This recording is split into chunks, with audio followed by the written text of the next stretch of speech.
Hi there, David Bowles here in the Human Meme Podcast. I thank you for listening.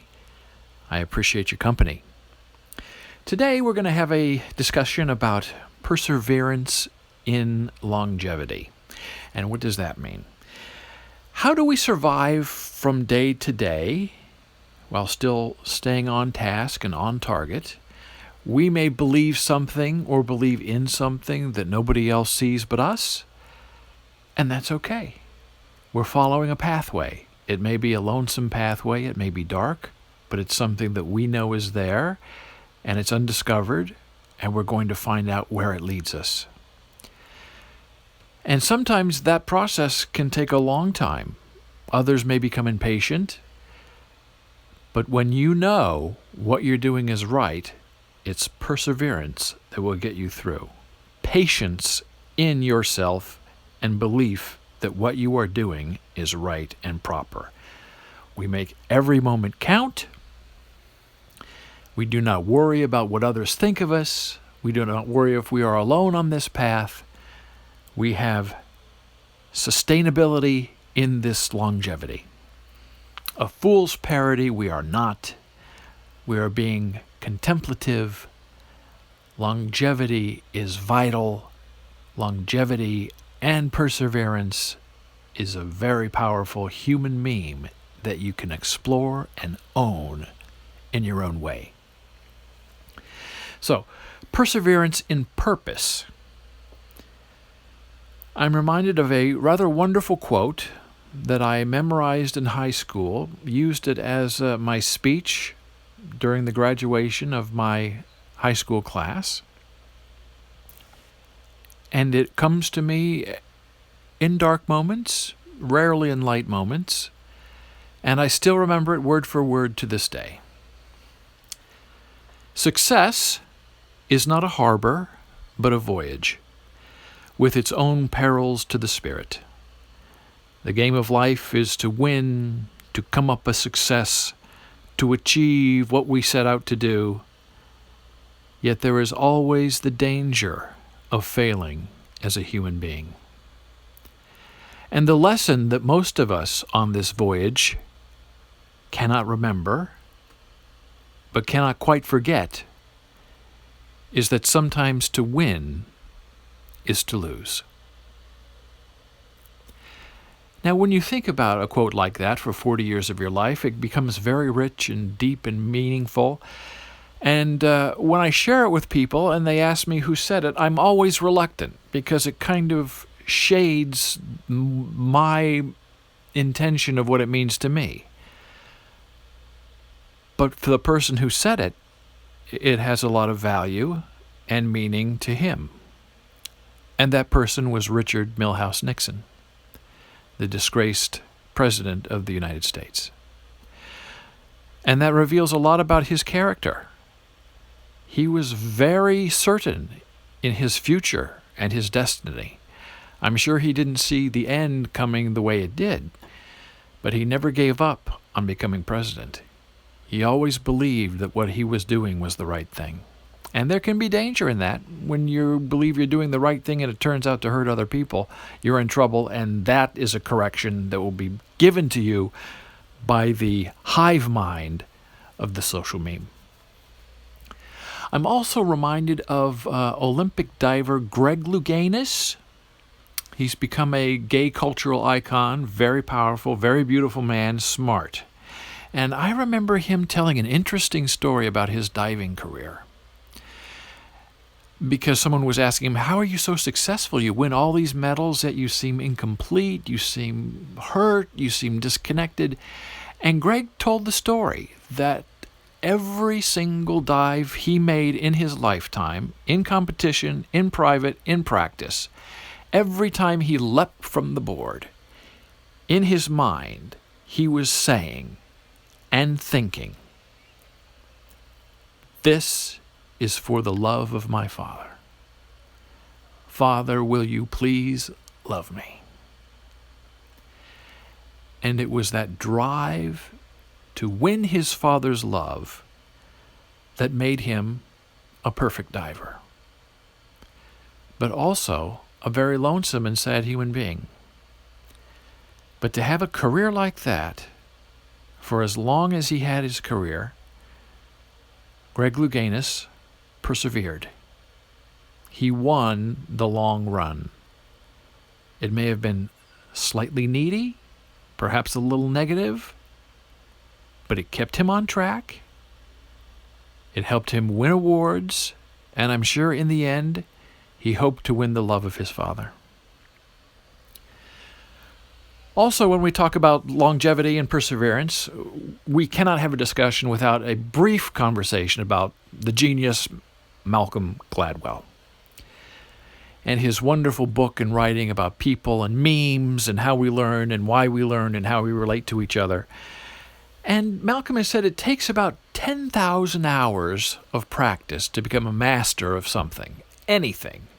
A truck driver, a teacher, a street sweeper, 10,000 hours practicing. It makes you whole. It gives you definition, form, and function. And I certainly absolutely agree with that. And that, again, goes right back to perseverance and longevity. Dedicating 10,000 hours of your life to something other than eating, sleeping, and drinking is something to be admired, and something that very few of us voluntarily do on our own. When I also think of purpose and perseverance, I'm reminded by a lot of my friends in the dramatic arts. Actors, artists, authors.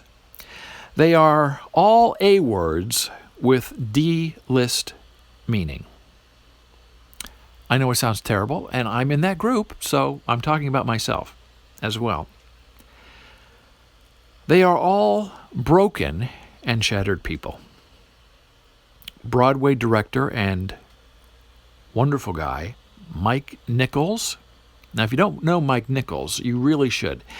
He started early in his career as a writer and a stand-up comedian. Nichols and May on Broadway, big thing. Then he became a director, movie director, Broadway director. I believe at one time in his career, he was responsible for 6 shows on Broadway that he had either written or directed, all running at the same time. I don't think that has ever been equaled since. And Mike Nichols told me that everyone you meet working professionally on Broadway in New York City is there and on the job because they have a point to prove to someone back home. Now, that's very interesting. They're not here to be a star, maybe. They're not here to make money. They are not here for fame and fortune of living in the greatest city in the world. They're here to prove a point. And I think there's a lot of truth in that. You don't come to New York. You don't move to New York City from somewhere else just to be here. You come because you have purpose, because you have perseverance, because you want to have a long career, and you believe your destiny is bound in steel and concrete and 2 rivers. It's important to you to prove the essence of yourself as worthy, and that is a powerful motivator. Now, the true artist or mechanic or teacher or truck driver or priest or whatever never gives up on what they believe, and they do not give in, because the work, perseverance and longevity, is really, when it comes down to it, only a matter of personal taste and preference. You want this over that. How does that shatter a human life? I would offer quite often. You can ask any actor rejected from a cattle call audition how they feel and what they're doing, and it will be a tale of devastation. Ask any farmer who loses a crop to a storm. Ask any teacher who loses a student. These are all the pitfalls from the pinnacles that bother the longevity, that invite you to quit, that hope that you will give up, that you will stop persevering, that you will come back out of the darkness into the normal light to live with the rest of us. Vision is also another subset of this topic. Not everyone can see into the future. Only those who have been trained to see can know. And you get there by practice. How do we practice? How do we train our vision? We train through imagination by knowing what must be. We look beyond what we can see. We look past the present into knowing not what will be, but what must be. And if this doesn't quite make sense to you, if you don't understand what I'm saying, I invite you to turn the other way and walk into the dark. Find a new pathway. Persevere in understanding. Finally, we come upon the idea of being. Wanting and being and existing are not the same things. Sustaining belief in that what you are doing is right and proper and necessary is a tasking job. No one will thank you for being hot on your own idea. They'll thank you for helping serve their idea, but not your pathway. To be being, you must not be up or down. You got to be right in the middle, riding the waves of others around you, sensing, not judging. You are watching and determining and discovering for yourself, bound in the moment of always doing what must be done for as long as it takes to get there is your mission. Waiting, patience, stillness. That's perseverance. That's longevity. That's being a human meme. Thank you for listening.